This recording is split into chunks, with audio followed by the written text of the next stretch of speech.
Ciao a tutti e bentrovati per una nuova puntata. Oggi la parola a cui ci dedicheremo è hybris e parleremo appunto dell'arroganza che ci può accecare.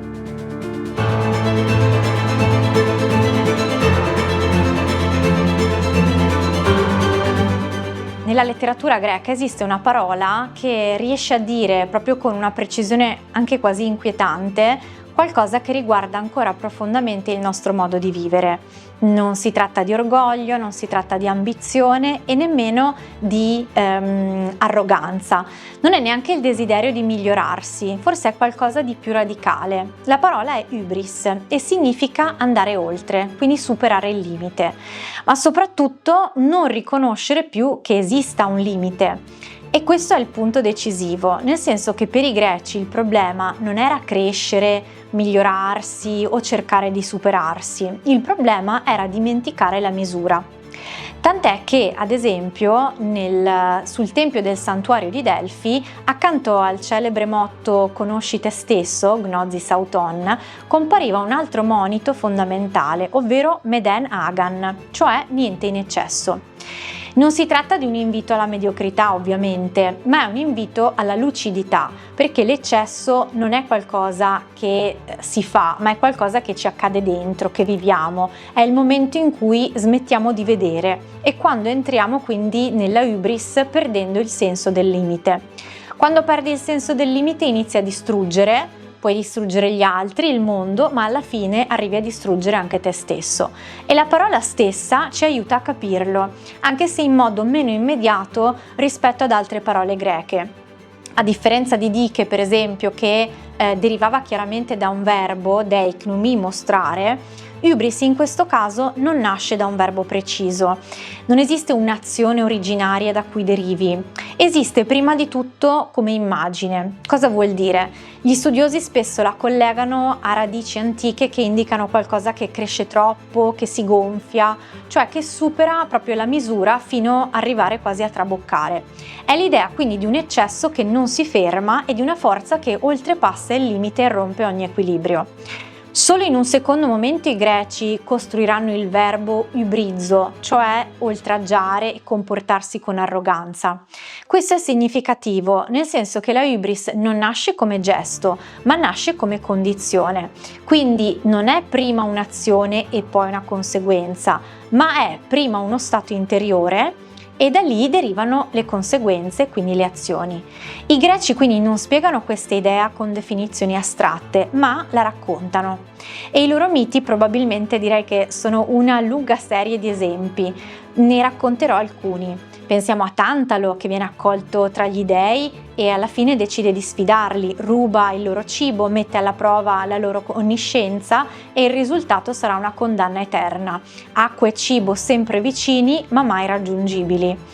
E questa è un'immagine perfetta dell'eccesso, il desiderio infinito ma l'impossibilità poi di soddisfarlo.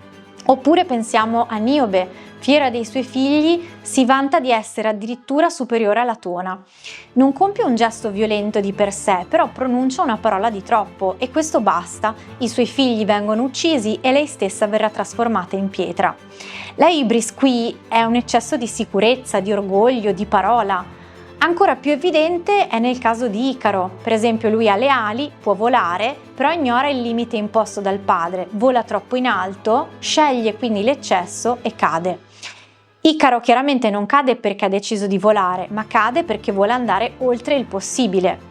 Pensiamo poi a Serse, raccontato da Erodoto, attraversa il mare costruendo ponti sull'Ellesponto, ci viene raccontato che arriva persino a punire le acque per una tempesta. Qui la hybris diventa quasi politica, il potere si crede quasi superiore alla natura. E poi pensiamo all'esempio più lampante, Ulisse nell'Odissea. È un eroe dell'intelligenza, della Metis, però anche lui cade nella hybris quando sente il bisogno di affermarsi e rivela il proprio nome a Polifemo. È un gesto apparentemente piccolo, però è decisivo, perché la hybris non è sempre evidente, a volte può essere anche solo un momento.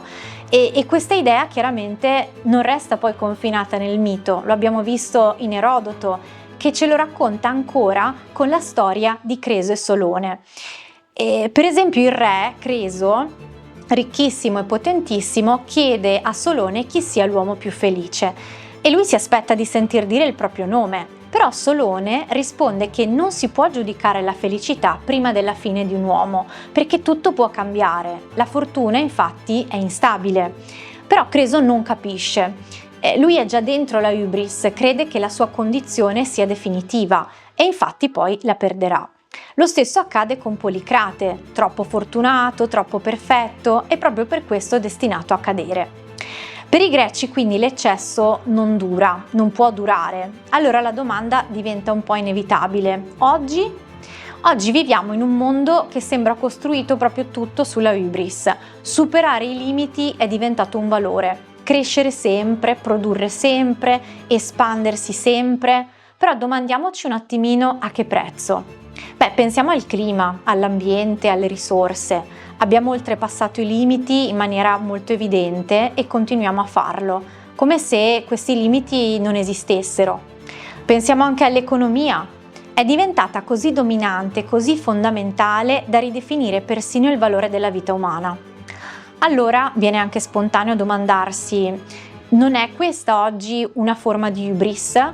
Ecco, i greci non condannavano l'ambizione, ci tengo a precisarlo, però condannavano l'eccesso inconsapevole e ci ricordano anche qualcosa di semplice, però forse difficile da accettare. Il limite non è un ostacolo, ma una misura. È ciò che ci permette di esistere senza distruggere.